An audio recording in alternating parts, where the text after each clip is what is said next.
Praise the Lord. जय मसीह की एक नए संदेश के साथ, एक छोटे संदेश के साथ मैं फिर हाजिर हूँ। आप सबको प्रेज़ द लॉर्ड।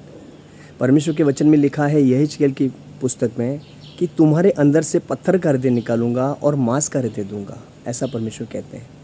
और अगर आप किसी को बोलो जाके दुनिया में कि आपके अंदर पत्थर का हृदय है, जो कि परमेश्वर को नहीं जानते हैं, वो लोग अभी कठोर हैं, दया नहीं करते, इसीलिए वो दया नहीं करते, इसीलिए वो कठोर है, क्योंकि उनके अंदर पत्थर का हृदय है।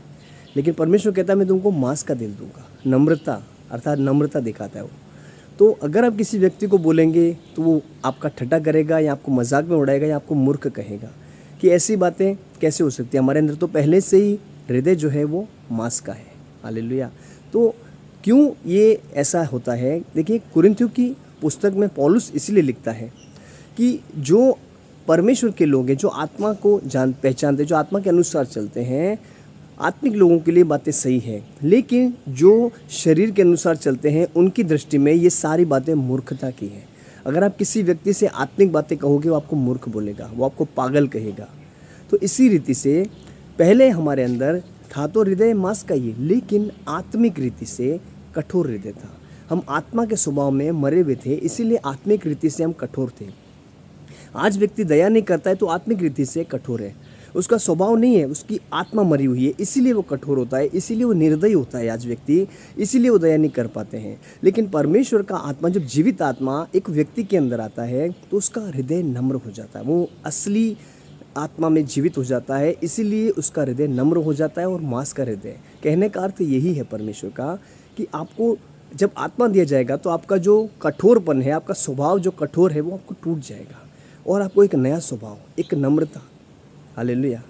इसलिए परमेश्वर ने इस पुस्तक में इस बात को बोला कि पत्थर का हृदय निकाल के मांस का हृदय दूंगा, जिससे तुम नम्र हो जाओगे और तुम समझ पाओगे कि परमेश्वर की दया जो कैसी बड़ी है हम पर हुई है। आमीन।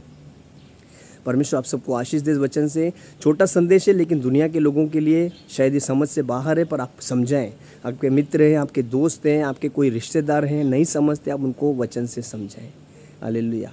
क्योंकि दुनिया के लोग प्रियों कठोर है, इसीलिए कठोर है, वो इसीलिए सख्त हैं, वो इसीलिए निर्दयी हो जाते हैं, वो इसीलिए दया नहीं कर पाते हैं, क्योंकि उनकी आत्मा अंदर मरी हुई है। पर आत्मा, आपके अंदर परमेश्वर ने जीवित आत्मा दिया है। आमीन। आपके और मेरे अंदर आत्मा जीवित है, इसीलिए हमें दूसरों को भी ये जीवन का प्रचार, सुसमाचार देना है, ताकि वो लोग भी नम्र हो जाएं और विश्वास करें और उद्धार पाएं। हमारा एक ही मकसद है, लोग बचाए जाएं, आत्माएं बचाई जाएं, सच्चाई को पहचान लें और एक दूसरे से प्रेम रखें, क्षमा करें और मेल मिलाप रखें। हालेलुया। प्रभु आपको आशीष दे। God bless you.